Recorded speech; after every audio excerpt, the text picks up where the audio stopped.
11 अप्रैल को WHO world Parkinson day मनाता है। तो इस दिन हमने CNS रांची में एक कार्यशाला आयोजित की, जिसमें मरीज और उनके परिजन शामिल हुए और उन लोगों से हमने बात की कि पार्किंसन क्या है, उसके लक्षण क्या हैं, उसके कारण क्या हैं, उनकी दवाइयाँ क्या हैं, उनमें मरीज और उनके परिजनों को क्या समस्याएं आती हैं और उन सब से सामना करने के क्या उपाय हैं। मॉर्निंग वॉक के लिए निकले, एक चक्कर काटने में उनको जितना समय लगता था अब काफी ज्यादा समय लगता है। किसी दोस्त साथी के साथ कहीं बाजार को जा रहे हैं तो वो पीछे छूटने लगे हैं, जबकि साथ वाला नॉर्मल गति से ही चल रहा है, लेकिन इनकी चाल इतनी धीमी हो गई है कि ये काफी पीछे होने लग गए हैं। उसके अलावा हाथ पैर में काफी अकड़न रहता है, जैसे कि अगर आप कोई उनका अगर मालिश कर रहा हो तो ऐसे महसूस करता है। अक्सर घर वाले बताते हैं कि पहले हाथ पैर में मालिश करते थे तो हाथ पैर तो बहुत मुलायम आराम से रख जाता था, लेकिन अब बहुत उसमें अकड़न महसूस होती है।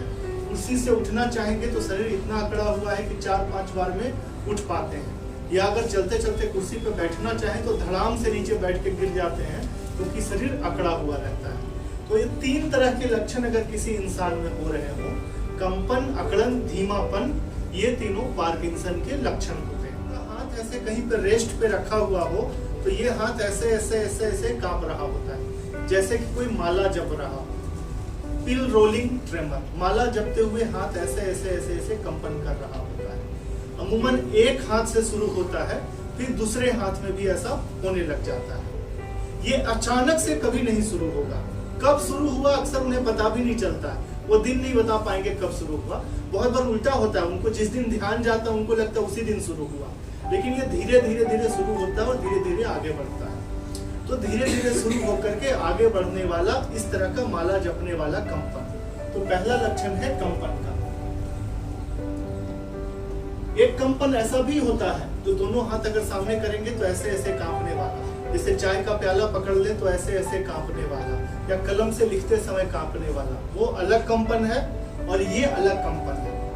पार्किंसन का कंपन आराम करते समय होता है कि अगर हम सोफा पे या कुर्सी पे हाथ रख के बैठे हुए हैं तब अगर हाथ में कंपन हो रहा है, ये पार्किंसन का कंपन है। लेकिन अगर चाय का प्याला पकड़ लिए या लिखते समय कांप रहा है, दोनों हाथों में ऐसे ऐसे कांप रहा है, यह कंपन पार्किंसन का नहीं है। यह इसलिए बताना जरूरी है क्योंकि बहुत बार लोग डर जाते हैं कि उन्हें पार्किंसन हो गया। बहुत बार अमूमन थोड़ी बहुत घबराहट में भी आदमी को थोड़ा बहुत कंपन होता है। एग्जाम में जाने वाले हैं, इंटरव्यू देने के लिए जाने वाले हैं, अचानक स्टेज पे चढ़ गए और हाथ में माइक पकड़ लिया, तो ये कंपन एक सामान्य सी स्थिति है, ये पार्किंसन के लक्षण नहीं है। लेकिन एक हाथ में ऐसे ऐसे होने वाला कंपन जो धीरे धीरे आगे बढ़े, ये पार्किंसन के लक्षण हो सकते हैं। उसके अलावा चाल में खराबी, चाल में उनके कदम छोटे छोटे होने लग जाते हैं। नॉर्मल इंसान ऐसे नॉर्मल चलता है, लेकिन जो पार्किंसन के पेशेंट होते हैं उनके कदम छोटे छोटे हो जाते हैं, शरीर आगे की तरफ झुक जाता है और अक्सर सड़क पर देखते हुए आप पहचान लेंगे कि ये पार्किंसन का रोगी है, कि छोटे होकर के उनके कदम ऐसे ऐसे ऐसे ऐसे चलते हुए नजर आएंगे। कदम इतने छोटे हो जाएंगे कि चाल छोटी हो जाएगी और सबसे ज्यादा परेशानी उनको मुड़ते समय होगी।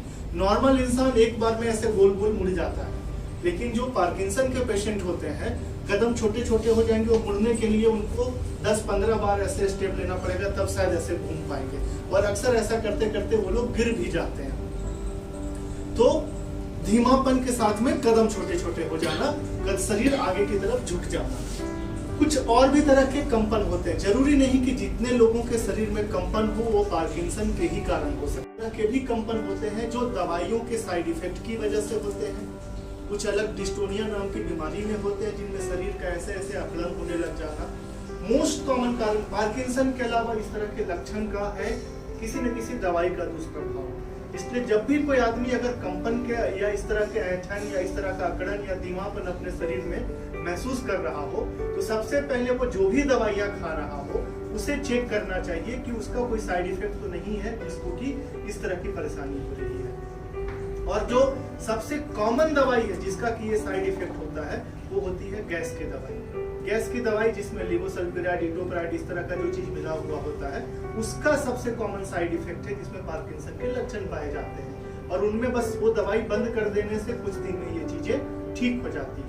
उसके अलावा डिप्रेशन की दवाई या मेंटल की कोई दवाई या नींद की कोई दवाई होती है, उसके भी साइड इफेक्ट होते हैं जिसमें कि ये सारे लक्षण होते हैं। तो अगर किसी को पार्किंसन के लक्षण आ रहे हो तो सबसे पहले ये जानना है कि वो जो दवाइयां सेवन कर रहे हैं उसका कोई दुष्प्रभाव तो नहीं है।